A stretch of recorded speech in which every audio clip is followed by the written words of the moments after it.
But we start here. As I said, elections are taking place around the country, and we'll cover those in detail for you. Don't worry. But we also need to talk about some things and discuss the railroad job that activists at many levels are trying to pull on former President Donald Trump in that New York courtroom. Look, everybody, and I mean everybody, including the prosecution team, the judge, the president, his team, and most importantly, the American people understand one thing. Everything that's happening with all of these indictments are a sham. And the legal system is being used as a weapon, a cudgel against former President Donald Trump. Everybody knows it. Everybody.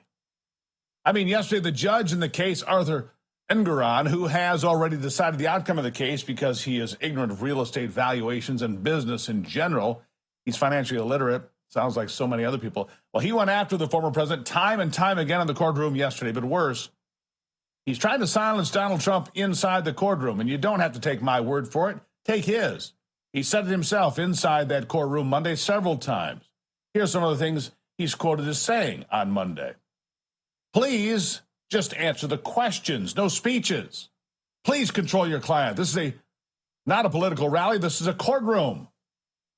I don't want to hear everything he has to say. Oh, I'm not here to hear what he has to say. He goes into speeches. In fact, he's not here to hear anything at all, is he? During a break, the rogue Attorney General, Letitia James, who started this bogus case, decided to start working the compliant press outside as well. And this is just one example of the cases being created, all in an effort to do one thing: keep Donald Trump from making it to the ballot on November the 5th, 2024.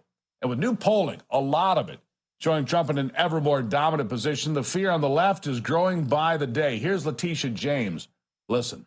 We heard from Donald Trump in our case against him, other defendants, and the Trump organization. He rambled. He hurled insults, but we expected that.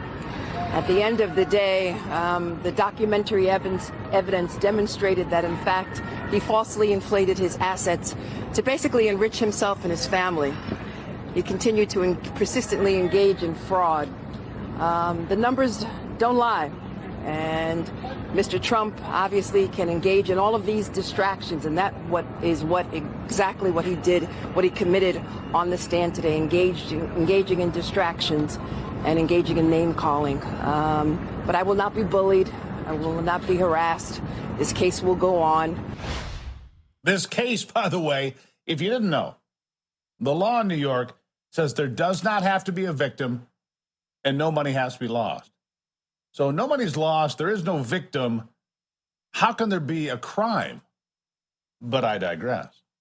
Of course, the former president, Donald Trump, happy to speak himself with the press, as you can imagine. And he kept with the idea that the court is running a fraudulent show trial that has no place, and pointed out the so-called star witness flipped his story on his accusations, meaning the case should be thrown out. Here's what he had to say.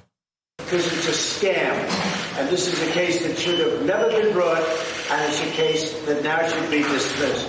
Everybody saw what happened today. Everybody saw what happened with their star witness who admitted that I never told him what he originally said. I did. He admitted that he lied, and he has absolutely no credibility whatsoever. That's their only witness. That's their only witness. And I think you saw what I had to say today, and it was very conclusive. Everything we did was absolutely right. To think that we're being sued and spending all this time and money, and yet people being killed all over the world, that this country could stop. With inflation and all of the other problems that this country has, I think it's a disgrace. And when you look at the numbers, the poll numbers that came out today from the New York Times and CBS, I'm sure the Times was not too happy.